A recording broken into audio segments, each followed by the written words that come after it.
सोचिए आप एक फिल्म देख रहे हैं, सब कुछ हल्का और आसान लग रहा है और फिर एक गाना आता है और अचानक वही फिल्म भारी लगने लगती है। किरदार वही है लेकिन उन्हें देखने का नजरिया बदल जाता है। यही अच्छे और जरूरी गानों की असली ताकत है।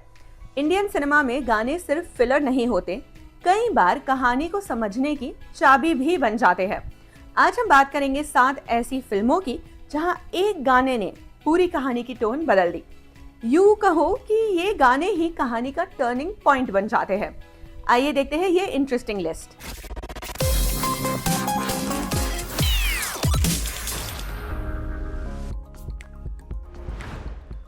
राकेश ओमप्रकाश मेहरा के डायरेक्शन में बनी रंग दे बसंती की शुरुआत एक हल्की फुल्की और मजेदार फिल्म की तरह होती है। दिल्ली के कुछ दोस्त हैं, उनकी मस्ती है और जिंदगी को लेकर कोई गंभीर सोच नहीं। ए.आर. रहमान का म्यूजिक और प्रसून जोशी के लिखे गाने फिल्म को बहुत फ्रेश बनाते हैं। लेकिन जैसे ही अजय, जिसका रोल आर माधवन ने किया है, उसकी मौत होती है, कहानी धीरे धीरे बदलने लगती है। इसी मोड़ पर लुक्का छुपी गाना आता है, जिसे लता मंगेशकर और ए.आर. रहमान ने गाया है। ये गाना एक माँ के दर्द को दिखाता है, लेकिन इसके साथ साथ ये दोस्तों के अंदर चल रहे बदलाव को भी दिखाता है। इस गाने के बाद पहली बार उन्हें अपने आसपास की सच्चाई समझ आती है। पहले जो सिस्टम सिर्फ मजाक का हिस्सा था, अब वही उनके गुस्से की वजह बन जाता है। ये गाना फिल्म को एक फन कॉलेज स्टोरी से निकाल कर एक सीरियस और इमोशनल कहानी में बदल देता है। यही वो पल है जहां दर्शक भी फिल्म को हल्के में लेना बंद कर देते हैं और ये एक आम सी फिल्म को एक रेवोल्यूशनरी फिल्म बना देता है। इम्तियाज अली के डायरेक्शन में बनी रॉकस्टार में जॉर्डन का कैरेक्टर शुरुआत में बहुत साफ और सीधा लगता है। उसे बस फेम चाहिए। वो मानता है कि दर्द से ही बड़ा आर्टिस्ट बना जा सकता है, लेकिन जब तक वो असली दर्द महसूस नहीं करता, तब तक उसकी कला भी अधूरी रहती है। ए.आर. रहमान के म्यूजिक और इरशाद कामिल के लिखे नादान परिंदे गाने में ये बदलाव साफ दिखाई देता है। ये गाना हीर से दूर होने के बाद आता है और जॉर्डन के पेन और बैकग्राउंड को बाहर लाता है। मोहित चौहान की आवाज इस दर्द को और गहरा बना देती है। इस गाने के बाद जॉर्डन का म्यूजिक ज्यादा रॉ और इमोशनल हो जाता है। वो अब लोगों को इम्प्रेस करने के लिए नहीं गा रहा, बल्कि अपने दर्द को जी रहा है। फिल्म की टोन भी यही से बदल जाती है। ये सिर्फ सक्सेस की कहानी नहीं रहती, बल्कि एक ऐसे इंसान की कहानी बन जाती है जो अपने ही इमोशन से लड़ रहा है। उसकी सबसे बड़ी लड़ाई वो खुद बन जाता है। विक्रमादित्य मोटवानी के डायरेक्शन में बनी उड़ान एक ऐसी फिल्म है जिसमें बहुत कुछ बिना बोले समझ आता है। रोहन एक ऐसे घर में रहता है जहां उसका पिता उसे हमेशा दबा कर रखता है। वो लिखना चाहता है, अपने सपने पूरे करना चाहता है, लेकिन उसे मौका नहीं मिलता। अमित त्रिवेदी के म्यूजिक और अमिताभ भट्टाचार्य के लिखे आजादिया गाने में पहली बार उसके अंदर का गुस्सा और उसकी इच्छा साफ दिखाई देती है। ये गाना किसी बड़े मोनोलॉग की तरह काम करता है, जहां रोहन अपनी बात कहता है। जब वो अपने छोटे भाई को लेकर घर से निकलता है, तो ये सिर्फ एक भागने का सीन नहीं होता, ये उसके अपने जीवन को चुनने का फैसला होता है। इस गाने के बाद फिल्म का मूड बदल जाता है। जो कहानी पहले घुटन और डर की थी, वो अब उम्मीद और आजादी की कहानी बन जाती है और यही फीलिंग इसे देखने वाली ऑडियंस के दिल में आ जाती है। इस गाने के बाद उड़ान एक इम्पैक्टफुल फिल्म में कन्वर्ट हो जाती है। विशाल भारद्वाज के डायरेक्शन में बनी हैदर एक बहुत ही डीप और सोचने पर मजबूर करने वाली फिल्म है। शाहिद कपूर का कैरेक्टर हैदर शुरुआत में उलझा हुआ रहता है और उसे समझ नहीं आता कि उसके पिता के साथ क्या हुआ था।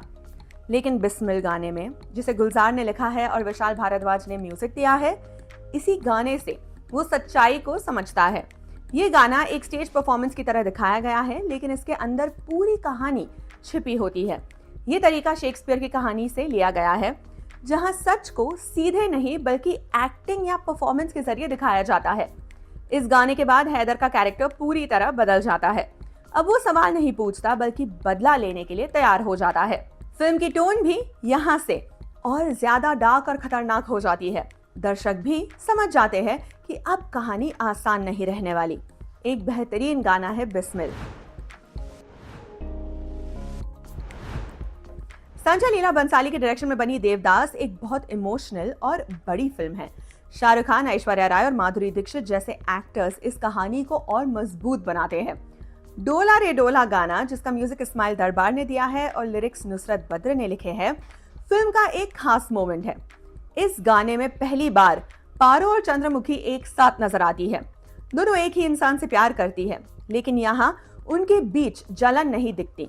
इसके बजाय एक समझ और सुलझा हुआ रिश्ता दिखता है। ये गाना कहानी को एक नई दिशा देता है, जहाँ दर्शक ये समझने लगते हैं कि ये सिर्फ देवदास की कहानी नहीं है, ये इन दोनों महिलाओं की भी कहानी है जो अपने अपने तरीके से प्यार और दर्द को जी रही है। इससे फिल्म की इमोशनल डेप्थ और बढ़ जाती है। ये गाना इतना उम्दा बना है कि एक कल्चरल हेरिटेज बन गया है। करण जौहर ने अपनी फिल्म रॉकी और रानी की प्रेम कहानी में इसे बहुत बढ़िया ढंग से इस्तेमाल भी किया है। इम्तियाज अली के डायरेक्शन में बनी तमाशा एक ऐसी फिल्म है जो पहचान और असली जिंदगी के बारे में बात करती है। रणबीर कपूर का कैरेक्टर वेद एक नकली जिंदगी जी रहा होता है, जहां वो खुद को छुपाकर एक अलग रूप में रह रहा है। अगर तुम साथ हो गाना, जिसे ए आर रहमान ने कंपोज किया है और इरशाद कामिल ने लिखा है, फिल्म का सबसे इमोशनल मोमेंट है। इस गाने में वेद पहली बार अपने अंदर का दर्द बाहर लाता है। दीपिका पादुकोण का कैरेक्टर तारा भी ये समझती है कि वेद की समस्या सिर्फ प्यार की नहीं, बल्कि खुद को पहचानने की है। इस गाने के बाद फिल्म का मूड बदल जाता है। अब ये सिर्फ एक लव स्टोरी नहीं रहती, बल्कि एक ऐसे इंसान की कहानी बन जाती है जो अपने असली रूप को ढूंढने की कोशिश कर रहा है। यही बदलाव फिल्म को और गहरा बना देती है। इसके बाद फिल्म में जो कुछ होता है, उसकी वजह से ये फिल्म कईयों के लिए कंफर्ट मूवी बन गई है। आशुतोष गोवारिकर के डायरेक्शन में बनी स्वदेश एक बहुत सिंपल लेकिन असरदार फिल्म है। शाहरुख खान का कैरेक्टर मोहन भार्गव नासा में काम करने वाला एक साइंटिस्ट है। वो भारत तो आता है, लेकिन भावनात्मक रूप से जुड़ा नहीं होता। ये जो देश है तेरा गाना, जिसे ए आर रहमान ने गाया और कंपोज किया और जावेद अख्तर ने बोल लिखे हैं, फिल्म में एक शांत लेकिन गहरा बदलाव लाता है। ये गाना किसी बड़े ड्रामेटिक मोड की तरह नहीं आता, बल्कि धीरे धीरे असर करता है। इसमें मोहन का अपने देश के साथ जुड़ाव दिखने लगता है। वो लोगों की जिंदगी को समझने लगता है और खुद को उनसे जोड़ने लगता है।